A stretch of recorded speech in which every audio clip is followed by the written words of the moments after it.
कई बार हम कोई खास भोग भगवान को लगाना चाहते हैं और किसी कारणवश भोग नहीं लगा पाते, तो भगवान क्या करते हैं, ये जानने के लिए प्रसंग बड़े ध्यान से सुनिएगा। हरे कृष्ण दोस्तों, मैं हूं अनुज शर्मा।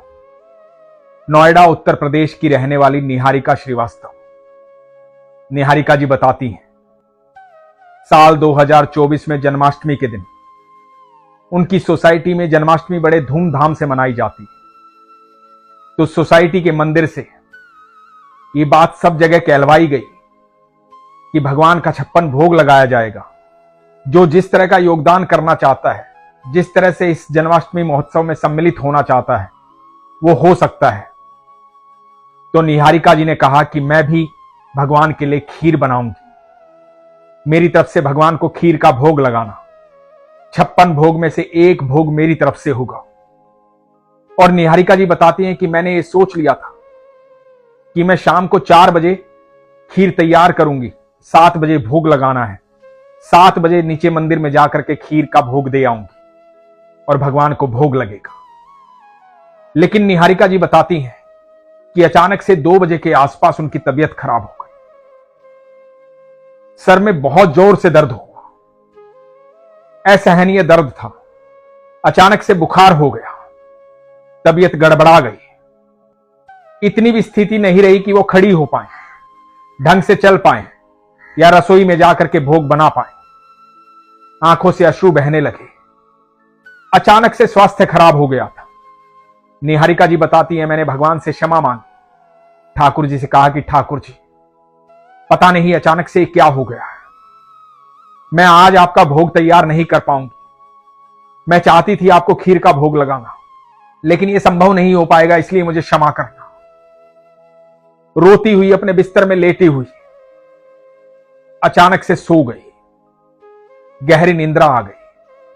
निहारिका जी बताती हैं कि स्वप्न में ऐसा दिखाई दिया जैसे घर के दरवाजे पर साक्षात ठाकुर जी खड़े हुए हैं, विशाल रूप में, चौड़े कंधे वाले, मोर मुकुटधारी, घुंघराले बालों वाले, हाथ में बांसुरी लिए हुए, और एकदम घर के अंदर घुसते हैं जैसे कुछ तलाश कर रहे हो। रसोई घर में जाते हैं, देख रहे हैं कि खीर कहां है, मुझे खीर खानी है। उसके बाद पूजा घर में जाते हैं, पूजा घर में देख रहे हैं कि खीर कहां है, मुझे खीर खानी है। उसके बाद डाइनिंग रूम में आते हैं, वहां टेबल पर देखते हैं, वहां भी खीर नहीं दिखाई देती। ठाकुर जी बड़े बेचैन दिखाई दे रहे हैं, उनको खीर चाहिए, वो खीर की तलाश कर रहे हैं। निहारिका जी बताती हैं, अचानक से मुझे ऐसा प्रतीत होता है कि मेरे हाथ में एक चांदी की कटोरी है और चांदी की कटोरी में खीर है, और मैं ठाकुर जी को बोलती हूं कि कन्हैया, खीर यहां है, यहां आओ मेरे पास। निहारिका जी बताती हैं कि वो विशाल रूप एकदम बाल रूप में परिवर्तित हो जाता है। ठाकुर जी 2-2.5 साल के बालक हो जाते हैं, मनमोहक बालक, मोटी मोटी आंखों वाले, घुंघराले बालों वाले, सुंदर कृष्ण कन्हैया निहारिका जी के पास आते हैं। निहारिका जी अपने हाथों से उन्हें खीर खिलाती हैं, खीर का भोग लगाती हैं। बड़ी प्रसन्नता के साथ निहारिका जी के हाथ से वो खीर का भोग लगा रहे हैं और फिर खीर खा करके मटकते हुए वहां से चले जाते हैं। अचानक से निहारिका जी की निंद्रा टूटती है। निहारिका जी घबरा जाती हैं, इधर उधर देखती हैं, कहीं कुछ दिखाई नहीं देता, अपने आप को स्वस्थ महसूस करती है। रसोई घर में जाती हैं, भगवान के लिए खीर बनाती हैं और समय पर एक बर्तन में खीर परोस करके नीचे मंदिर में लेकर जाती हैं। सोसाइटी के मंदिर में जाकर के पंडित जी को कहती हैं कि पंडित जी, ये लीजिए खीर, 56 भोग के लिए खीर तैयार कर दी है। और मन में यह भाव आता है कि कल सुबह बर्तन लेने आ जाऊंगी, कल सुबह लौटूंगी, और खीर का भोग दे करके वापस घर आ जाती है। अगले दिन सुबह जाती हैं, सुबह जाकर के देखती हैं वहां सबके बर्तन रखे हुए हैं, लेकिन इनका बर्तन नहीं है। तो निहारिका जी पंडित जी से कहती हैं, पंडित जी, मेरा बर्तन कहां गया, कल मैं खीर देकर गई थी उस बर्तन में।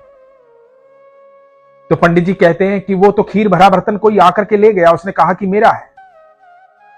मुझे ध्यान नहीं रहा, कोई आया था और उसे ले गया। निहारिका जी ठाकुर जी की तरफ देखती हैं, मन ही मन मुस्कुराती हैं।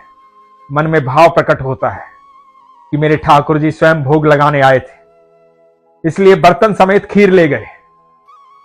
मन प्रसन्न होता है, आत्मा प्रसन्न होती है। मुस्कुराते हुए ठाकुर जी का धन्यवाद करते हुए अपने घर आ जाती है। दोस्तों, कई बार मन में यह भाव प्रकट होता है कि मैं ठाकुर जी को ये भोग लगाऊंगा, ठाकुर जी को ये भोग लगाऊंगी, और हम उसकी व्यवस्था नहीं कर पाते। कारण कुछ भी हो सकता है, लेकिन आप यकीन मानिएगा, जब आपने सरल भाव से, मन से, विश्वास से, अच्छे भाव से, सच्चे भाव से भगवान के लिए कुछ भी सोचा है, जो आप उन्हें भोग लगाना चाहते हैं, जो उनका श्रृंगार करना चाहते हैं, मानसिक भाव से जो कुछ भी आपने सोचा है, सरल भाव से जो कुछ भी आपने सोचा है, उसी क्षण भगवान उसे ग्रहण कर लेते हैं। और भगवान नटखट हैं, ठाकुर जी नटखट हैं। एकमात्र ठाकुर जी हैं जिनको लीलाधर बोला जाता है, इसलिए इतनी लीलाएं करते हैं, इसलिए भक्तों के साथ बड़े नटखटपन से रहते हैं, बड़े प्रसन्न रहते हैं और भक्तों को भी प्रसन्न रखते हैं, अपनी लीलाएं दिखाते हैं, भक्तों के साथ नटखट हो जाते हैं। कुछ भी ऐसी लीला दिखाते हैं कि भक्त एकदम हैरान हो जाते हैं, विस्मित हो जाते हैं, अचंभित हो जाते हैं। और भगवान अपनी लीला दिखा करके भक्त का विश्वास और प्रगाढ़ कर देते हैं। हम अपने मन की कही बात हो सकता है पूरी कर पाए ना कर पाए, लेकिन जब हमारे सच्चे और सरल भाव से मन में कोई बात आती है और हम उस बात में ईश्वर के बारे में सोचते हैं और कहते हैं कि प्रभु, मैं आपका ऐसा श्रृंगार करना चाहता हूं, प्रभु मैं आपको ये भोग लगाना चाहता हूं, तो आप यकीन मानना, प्रभु अपने भोग की, अपने श्रृंगार की, अपनी सारी व्यवस्थाएं खुद करवा लेते हैं। सारी व्यवस्थाएं इस तरह से होती कि आपको पता भी नहीं लगता है। इसलिए कई महिलाओं को ऐसा लगता है कि मेरे लड्डू गोपाल अपनी सेवा अपने आप करवा लेते हैं। कई पुरुषों को ऐसा लगता है कि मेरे ठाकुर जी अपनी सेवा अपने आप करवा लेते हैं। हां, यह सत्य है। हम ये सोचते हैं कि हम ठाकुर जी की सेवा करते हैं, हम लड्डू गोपाल की सेवा करते हैं। वास्तविकता यह है कि ठाकुर जी अपनी सेवा स्वयं करवा लेते हैं और उसकी व्यवस्था भी स्वयं कर देते हैं। बस आपका विश्वास होना चाहिए। इसीलिए हमेशा कहता हूं, अपने विश्वास को मजबूत रखिए, अपना ख्याल रखिए। हरे कृष्ण।